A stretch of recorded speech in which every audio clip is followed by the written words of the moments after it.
iPhone user get a new Apple Music feature after the iOS 18 update called Music Haptics. In this tutorial, I will show you how to turn on Music Haptics and what to do if Music Haptic option not showing. Before start, you can find a complete guide on how Music Haptics works on above video card. Now let's start. Step 1. Go to the settings app. Step 2. Scroll to accessibility. Step 3. Now find the Music Haptics option and click on it. Step 4. Turn the toggle green next to Music Haptics so you can experience Music Haptics by clicking on play sample button, which will trigger a strong vibration on your iPhone. To increase the volume, press the volume up button for louder audio. Next, open the Apple Music app and play a song to feel the haptic feedback while listening to music. Keep in mind that not all songs have Music Haptics. Third-party music will add haptic feedback to its music library in the future.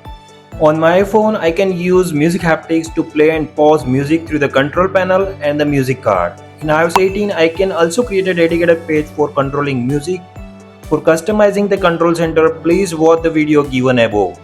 Music with no haptics shows Music Haptics unavailable. This is just for information. We can't add Music Haptics to any specific song. All controls live with the music producer. An issue has been identified with a specific music card featuring Music Haptics, which is currently non-functional due to a bug in iOS 18. Rest assured, this issue will be addressed in the forthcoming update. If Music Haptics not showing on your iPhone, please force close the settings app and retry again. For additional solutions, check out the video tutorial in the comment section below. Thank you for watching.